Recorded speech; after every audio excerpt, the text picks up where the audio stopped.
Siap berdoa mulai.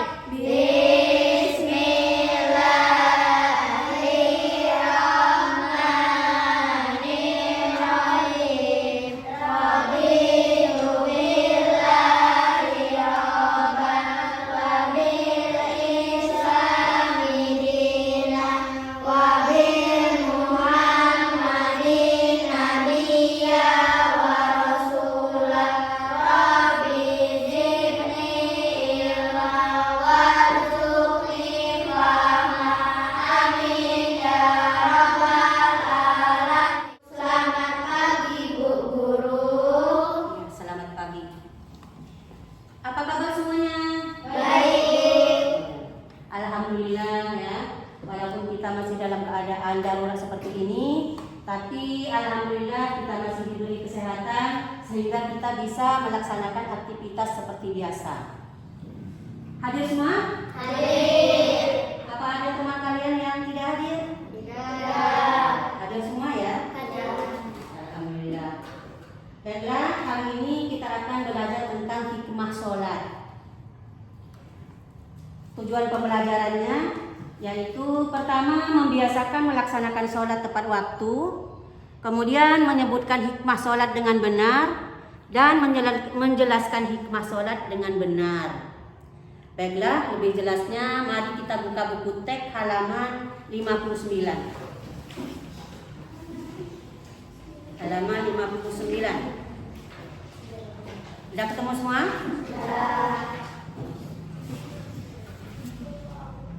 Nah, menurut anak-anak, gambar ini, gambar 5.3 dan 5.4 tuh lagi ngapain tuh? Lagi sholat ya?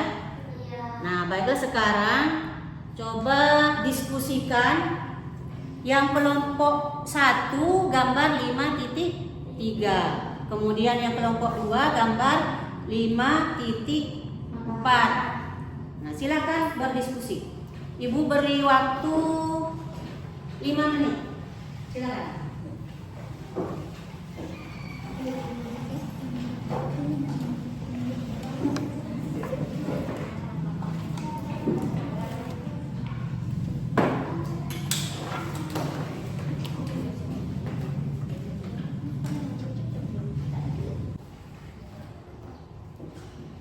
Sekarang coba maju untuk mempresentasikan hasil diskusinya kelompok 1.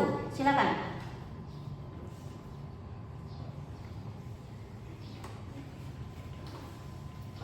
Hasil diskusi kelompok 1. 1. Melaksanakan sholat dengan tertib. 2. Melaksanakan sholat berjamaah. 3. Bapaknya menjadi imam. Iya, pintar.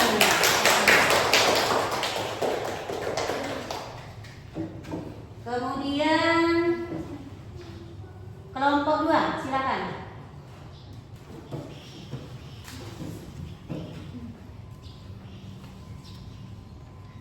Menurut hasil diskusi kelompok kami, 1. Setelah sholat berdoa. 2. Berdoa bersama-sama. 3. Imam memimpin doa. Iya. Pokoknya ya.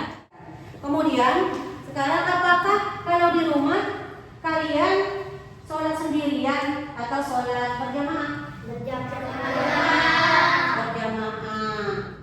Kenapa kok milih sholat ini berjamaah? Karena pahalanya 7 kali lipat daripada sholat sendiri. Iya, pintar ya. Jadi sholat berjamaah itu lebih baik karena pahalanya 7 kali lipat daripada sholat sendirian. Nah, kalau kalian sholat di rumah, itu inisiatif sendiri apa disuruh orang tua? Inisiatif sendiri. Kapan kalian yang sholat berjamaah di masjid? Maghrib. Maghrib aja? Ya, ada yang maghrib, ada yang bisa. Terus?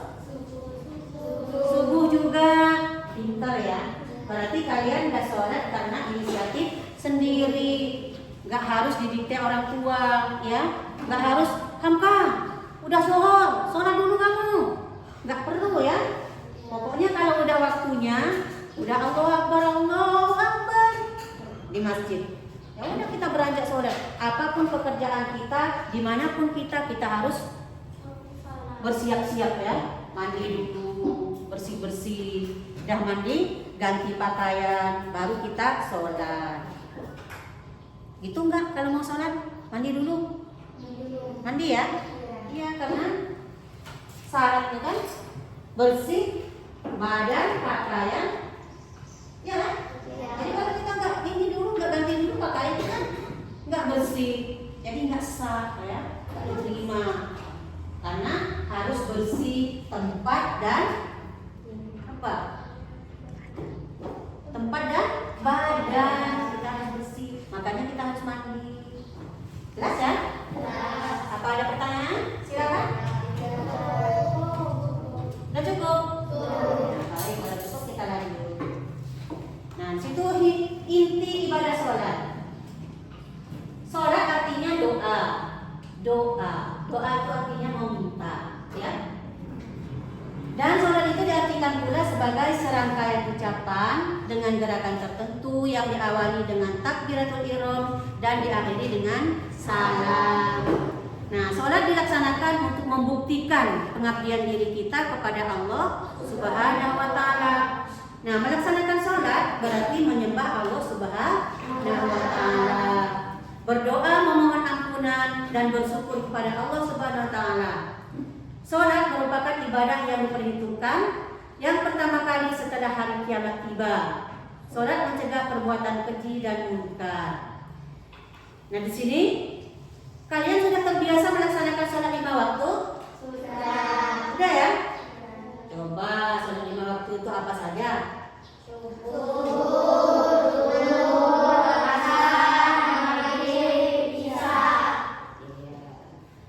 Kalau jumlah rakaatnya berapa? 17 berarti betul ya kalian ya sholat itu enggak bohong berarti.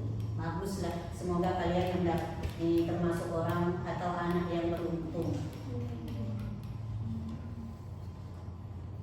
Nah, di sini kan ada nyanyian nih.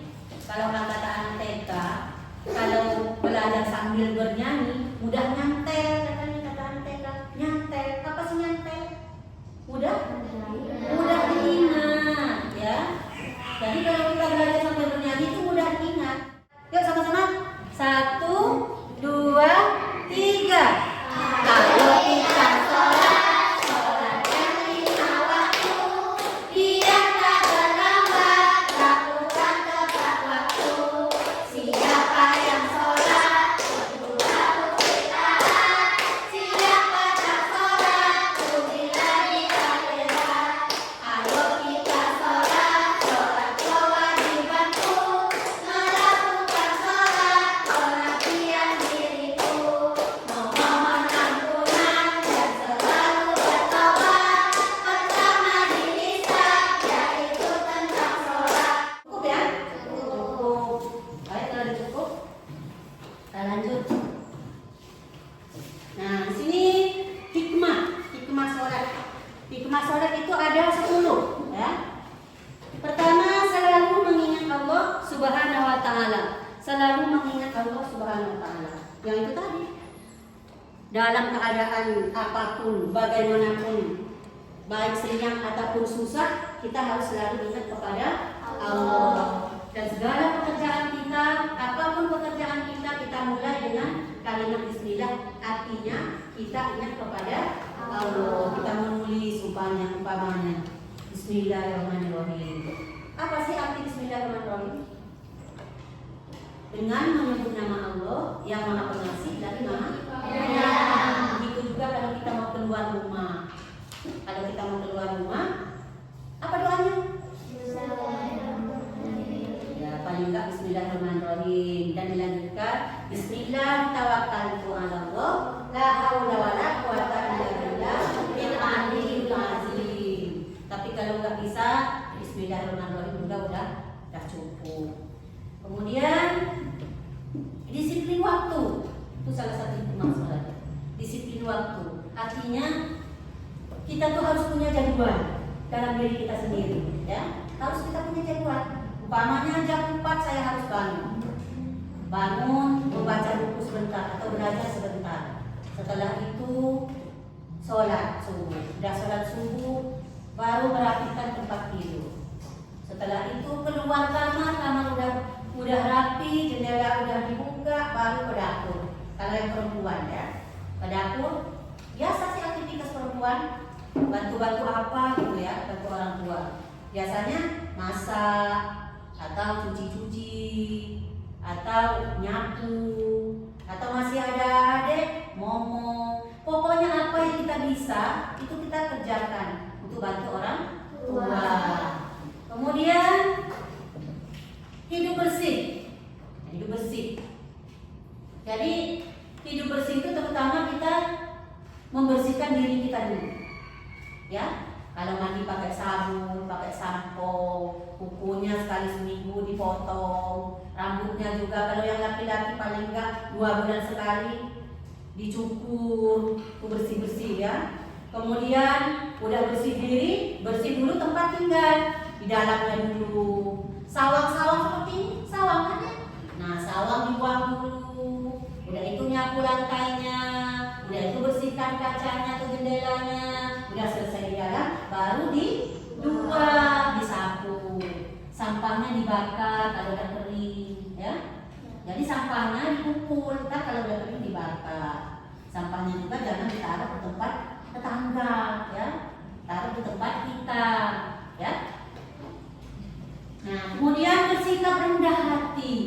Bersikap rendah hati ini berarti tidak sombong, ya. Tidak sombong. Contohnya, kalau tidak sombong kita tuh saling sapa, ya. Tidak boleh buang muka, nggak boleh muka masem. Kita tuh menampakkan mukanya dengan orang atau dengan teman, kita harus menampakkan muka yang jernih, muka yang manis. Maksudnya apa? Tidak cemberut, ya. Jadi senyum. Gitu. Jadi bukan muka masem. Tidak kita pusing umpamanya di rumah. Nah ketemu teman kok berengut gitu, ya nggak boleh, ya. Jadi kita harus menunjukkan dengan senang. Jadi dengan muka cerah. Itu artinya bersikap rendah hati. Kemudian hidup damai dan menyebarkan keselamatan. Dan itu hati menjadi tenang dan tentram. Jadi kalau kita melaksanakan sholat 5 waktu, hati kita ini menjadi tenang, tidak gelisah, nyaman, ya, tentram. Jadi kuncinya kalau kita pusing atau susah, kita ambil air wudhu aja, ambil air wudhu, sholat. Tapi kalau belum waktunya, ambil air wudhu aja. Nanti nunggu waktu sholat, baru sholat. Itu. Kemudian membina kebersamaan, persatuan dan persaudaraan, dan memelihara diri dari perbuatan dosa. Jadi kalau kita udah rajin, ya, udah taat melaksanakan sholat, kita takut dengan perbuatan dosa. Takut. Jadi istilah menjadi pagar. Kita mau ngambil ini aja, ganggu tetangga aja kita nggak mau, nggak berani, karena dosa. Kita tahu kalau nggak minta itu maling itu dosa, itu kan? Ya, itu jadi hikmah sholat itu ada 10 yang tadi ya. Nah, sampai di hikmah sholat ini ada 10 rentetan tadi. Kalau ada yang mau bertanya, ada yang kurang jelas, silahkan bertanya. Insya Allah bisa saya jawab. Cukup jelas ya. Pinter, memang pinter kelas 3 ini. Karena di sini ada latihan. Berilah tanda centang pada kolom yang tepat. Maksudnya kan nggak ini lagi centang seperti ini lah, ya kan? Udah bisa kan? Centang. Ini selalu, sering, kadang-kadang, tidak pernah. Jadi dicentang yang mana jawabannya? Itu maksudnya ya.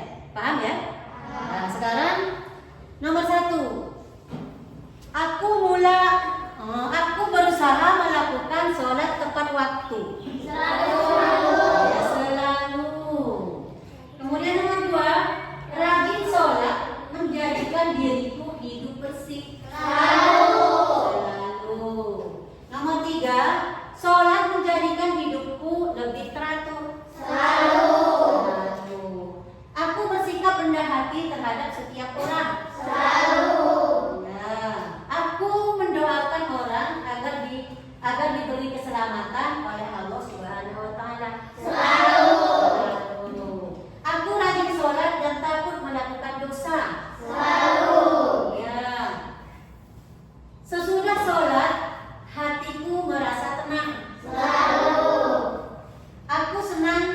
sholat berjamaah? Selalu.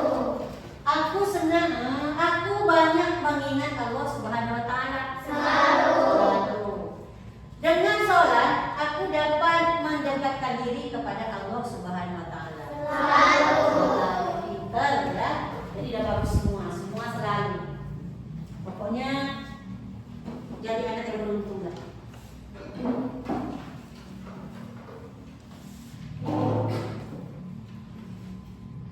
Baiklah, jadi kesimpulan pelajaran kita pada hari ini yaitu pertama, kita membiasakan sholat tepat waktu, karena sholat dapat mencegah perbuatan keji dan munkar. Dan yang pertama kali dihisab pada hari kiamat adalah sholat.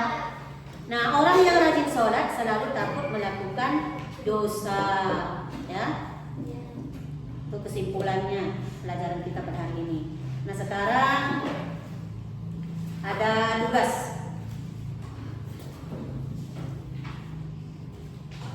Tugas ini saya beri waktu 5 menit ya.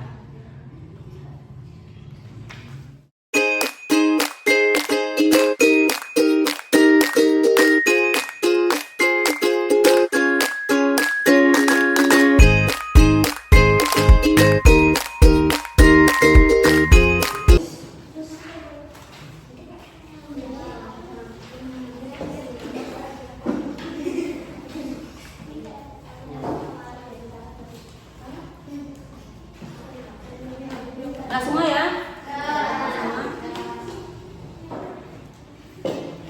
Nah, untuk pelajaran kita minggu depan yaitu kisah keteladanan Nabi Yusuf alaihissalam halaman 71. Jadi tugas kalian di rumah membaca-bacanya ya. Membaca cerita keteladanan Nabi Yusuf alaihissalam halaman 71. Ya.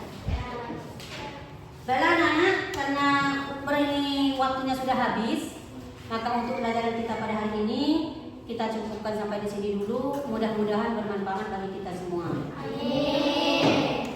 Dalam penutup ini, marilah kita berdoa bersama yang akan dipimpin oleh Mas Rizky. Silakan, Rizky. Ya,